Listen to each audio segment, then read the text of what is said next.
hope you're all okay. I want to start the first of our Year 2 topics this week, the magazine industry.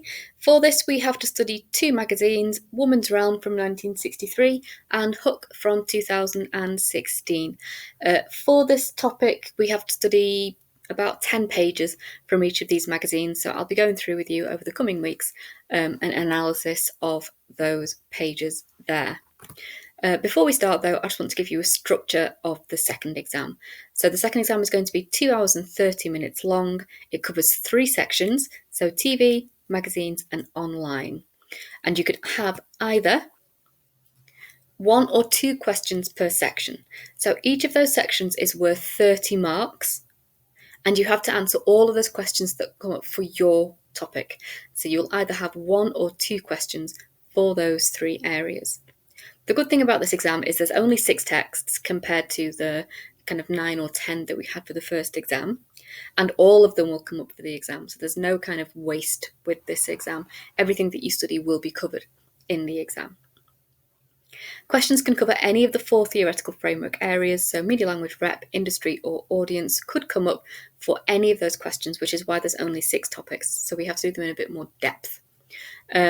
If the question is for 15 marks, it will only ask you for 1 text with no comparison. 30-mark questions will ask you to compare both texts in that topic area. So there's no kind of 1 or 2 markers in this exam. It's either going to be a 15-mark question or a 30-mark question.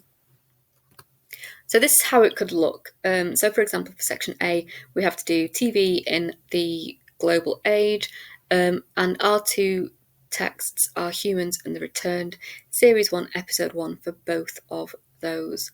So Humans, I think, is on all 4 if you wanted to watch that, and The Returned is a French language text with subtitles, which I can post to the Google Classroom for you to watch. The subtitles do tend to go a bit funny though, so it's most likely we're going to watch this in the classroom. So the question here is, television is a global industry, and straight away we've got the phrase global industry. So we know we're going to be covering that particular theoretical area. Because we have the word global in it as well, we have to cover Hesmenhalge, and then we'd go with Conan Seton and Livingstone and Lunt, and perhaps broaden out to a little bit of Shirky, just to show why television is now a global industry. And then we see, to what extent do Humans and the Return support this claim? So we're being asked to compare both of those texts, which means it's going to be a 30-mark question. Section B then, which is what we're starting today, is Woman's Realm and Huck. So I'll show you at a later date again what the whole of the section would look like, but these are just the questions that you would focus on.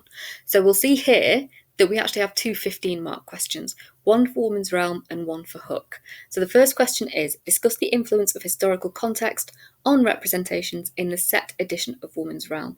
So first of all, we know we're covering representation because we have the word representations in there, and we also have historical context. So we have done quite a lot of context of the 60s already. We've done Tide and we've done Kiss of the Vampire.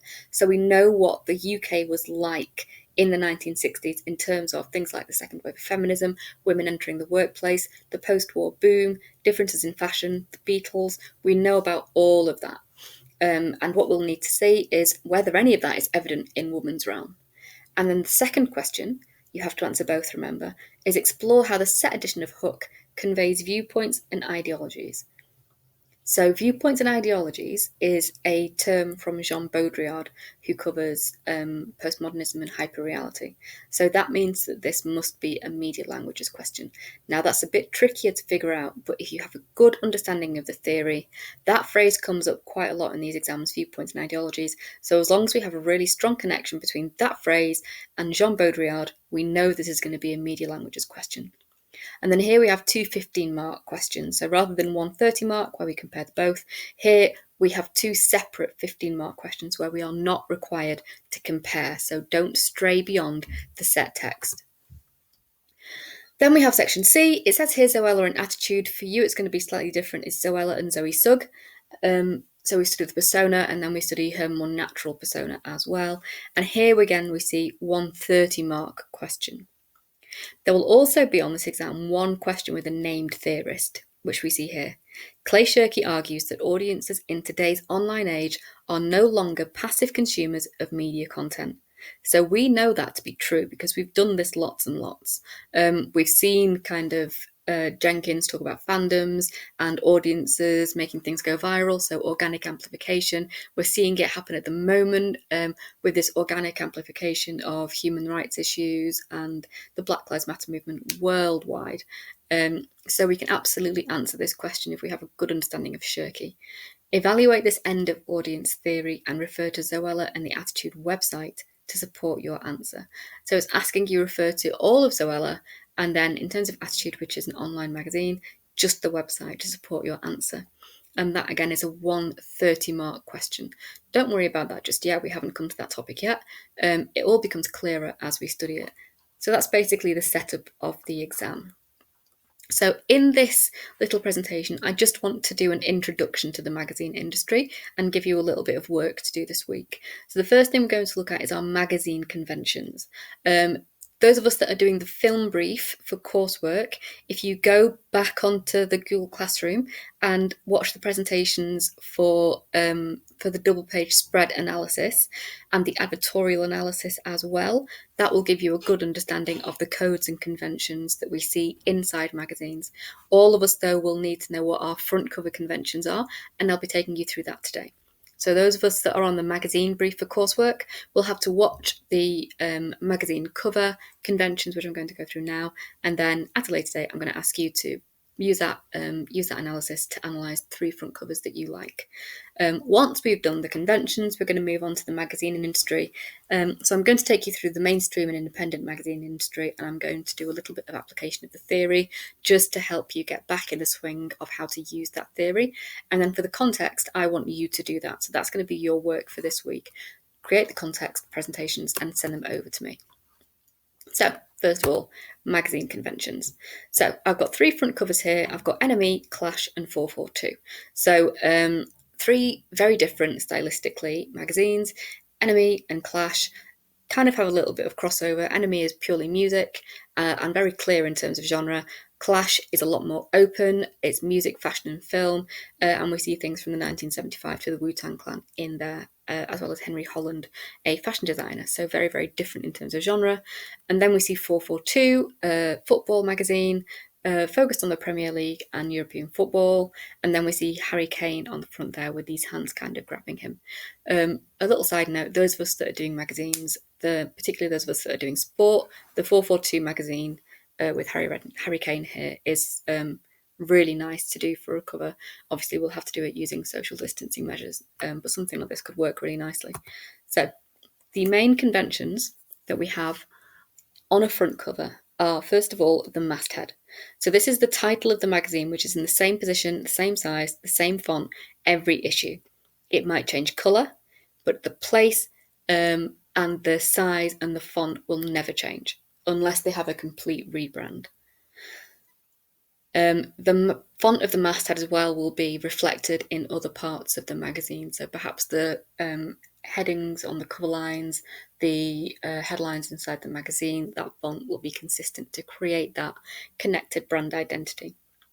The brand statement or the tagline is the short catchphrase that embodies the values of the magazine and the publisher.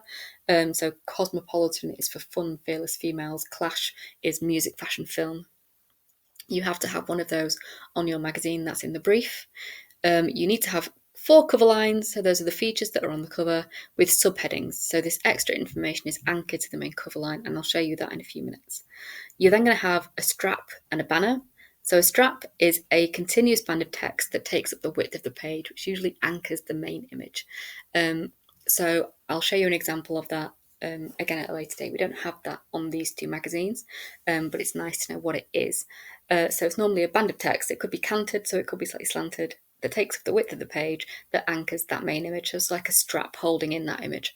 A banner is a continuous band of text at the top or the bottom of the cover, which may contain one feature or it could contain numerous features. So I'll show you in a bit. The Enemy magazine has a banner at the top, which does one of these things.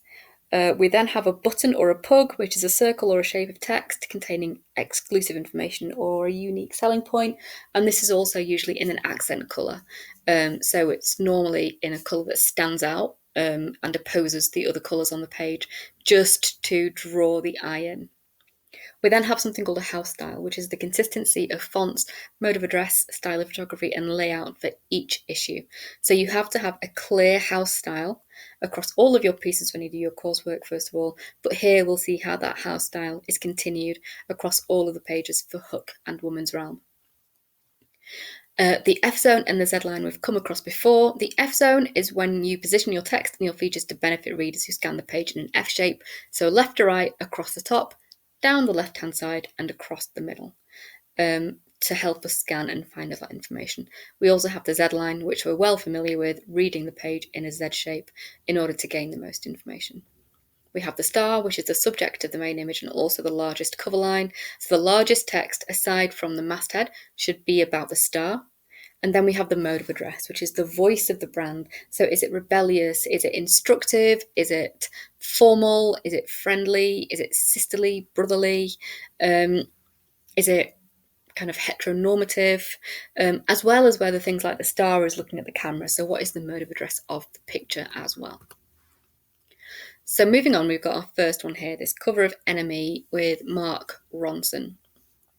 So we see our masthead there, Enemy, in orange. Underneath we see New Musical Express. So the Enemy is such a famous magazine that it doesn't necessarily need to have a brand statement. The audiences expect to know that Enemy stands for New Musical Express. It's one of the oldest music magazines in the world. We have the date and the price above the masthead. So well placed for people that perhaps collect this or subscribe. And the reason it's in orange is to, first of all, clash with that pink, but also to anchor on Mark Ronson. And we have, again, like quite oppositional colours to show the rebellious and dynamic nature of this magazine. So there is no other orange on the page aside from that text. We wouldn't expect to see orange or pink normally on this kind of magazine unless the star was wearing orange or pink. So an interesting choice of colour there, which works really well for kind of making this cover stand out, especially when it's quite cluttered in terms of the other text on there. We see the strap or a banner across the top, free magazine inside with the clash, featuring a special 16-page collector's issue with a button there, that picture of the clash, that little kind of poster there, showing the cover of the free magazine that's inside this. So we'll see that strap or banner up at the top just contains one feature with the image anchoring on that. And again, we'll see kind of the image is slanted slightly to make the magazine seem more rebellious or dynamic in nature.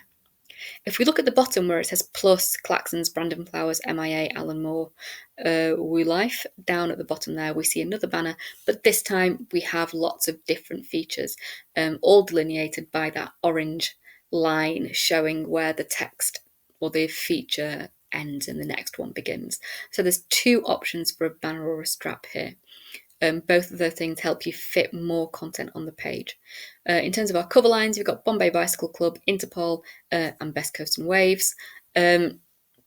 We also have the reinvention of Mark Ronson, no more trumpets, no more cover versions, with that broken trumpet there showing that perhaps he regrets his past, and he's breaking the instruments because he wants to move on to new genres. And our subheadings there are Bombay Bicycle Club, their Unholy Church Tour, Interpol, Why Carlos D Really Walked, and then Best Coast and Waves, America's New Slacker Rock Royalty. So these cover lines and subheadings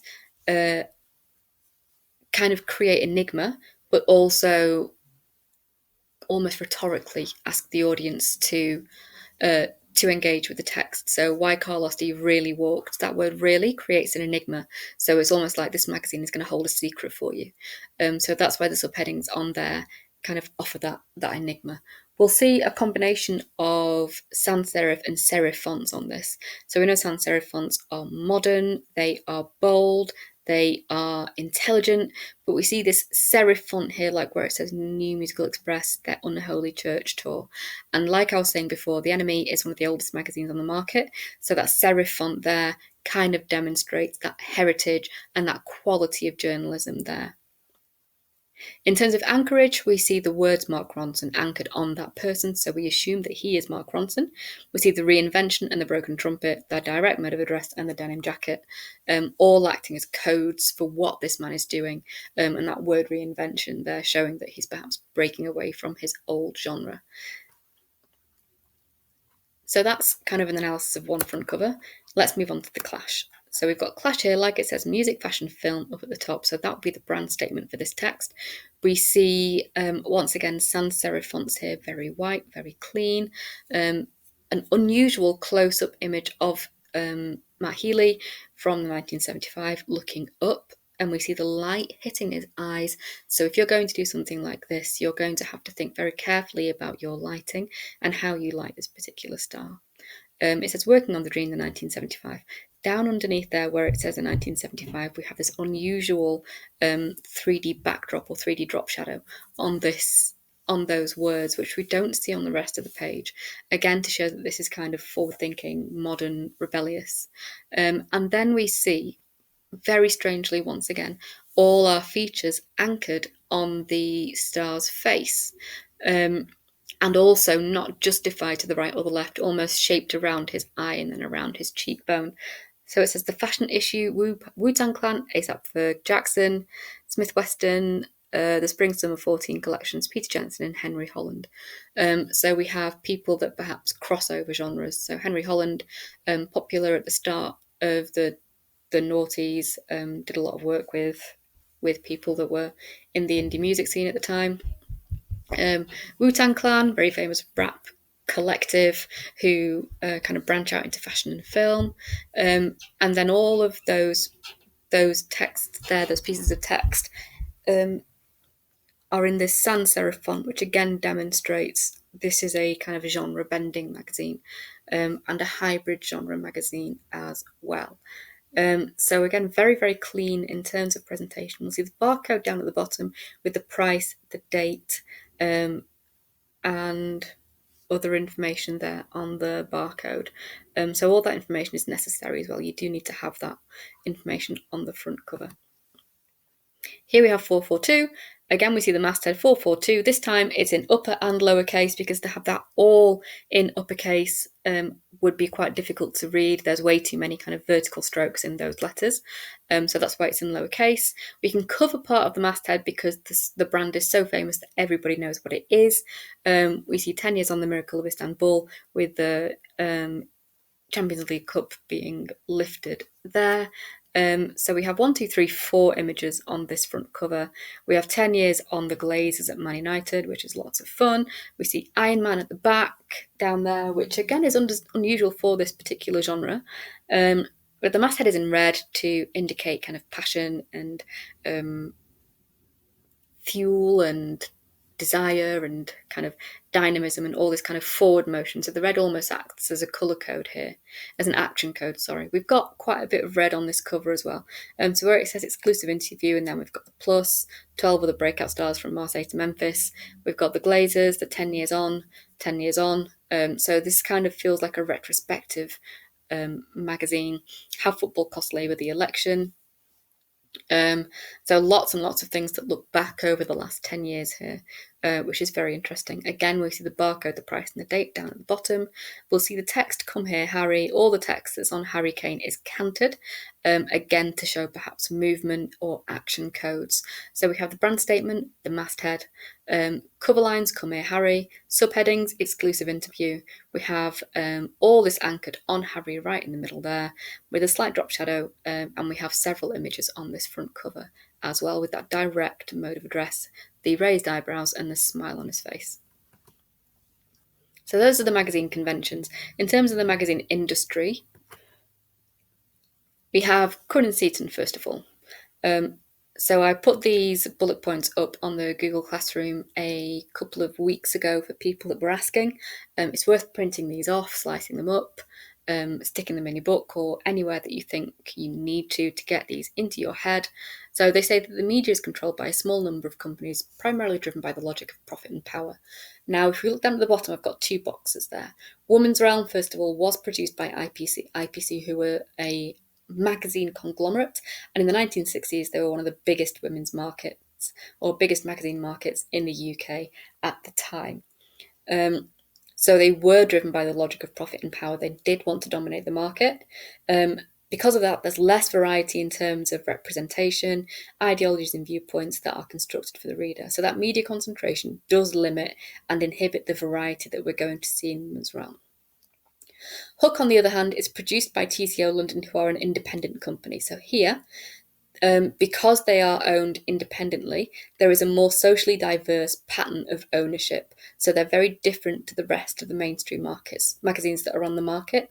So therefore, there's more varied and adventurous journalism, and they show more pluralistic representations of gender, ethnicity, age, class, and ability.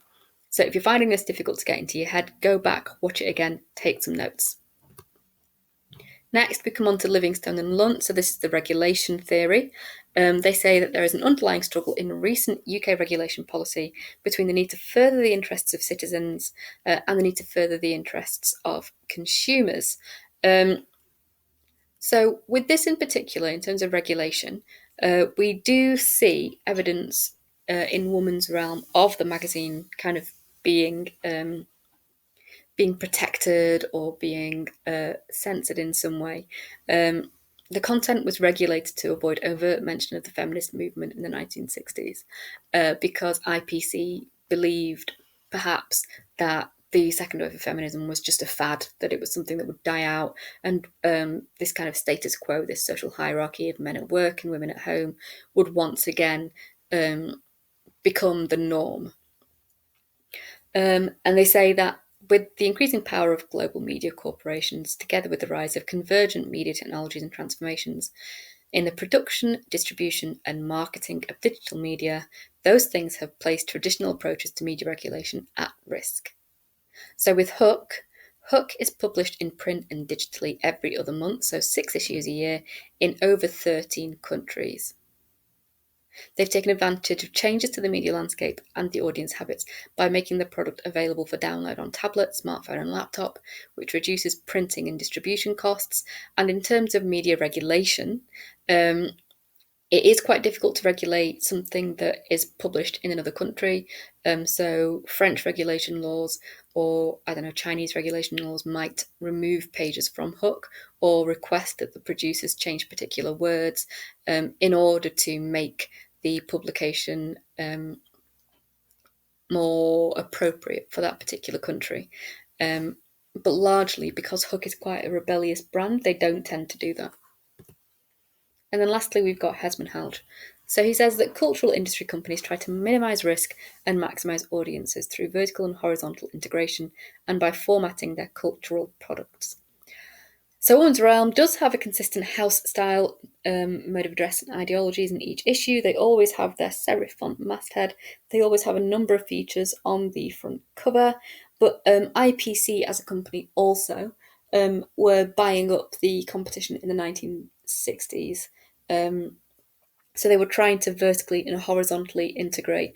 By the point of 1963, by the time of this issue of Woman's Realm, IPC dominated the magazine market and they all produced over 100 newspapers and journals as well, which means that they had a large influence over gender ideologies, ideologies of ethnicity, ideologies of otherness that were portrayed in the media in the 1960s.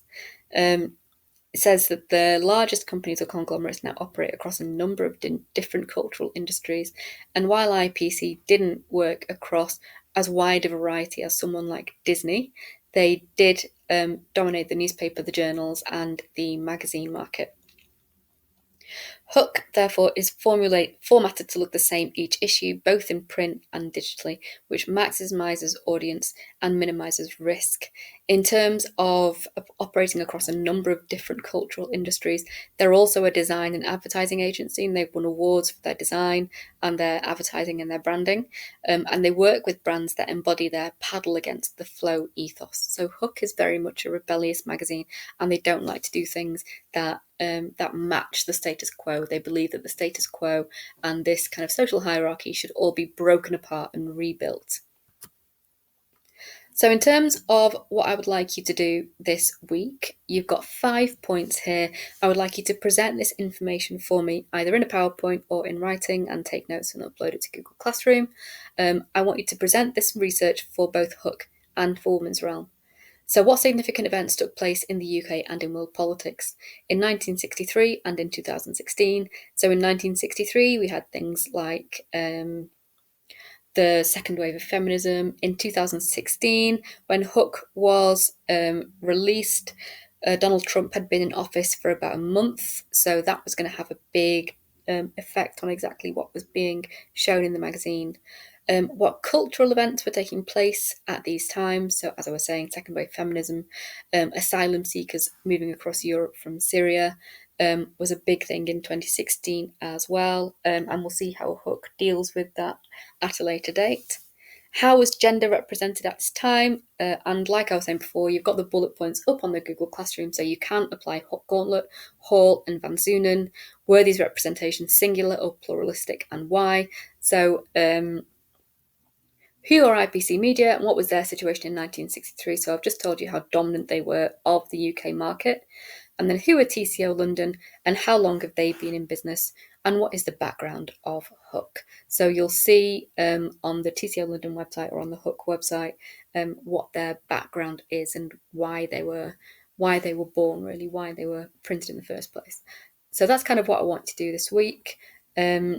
Once we've done that research, we'll be able to go on and analyse the actual magazine. Okay, thanks.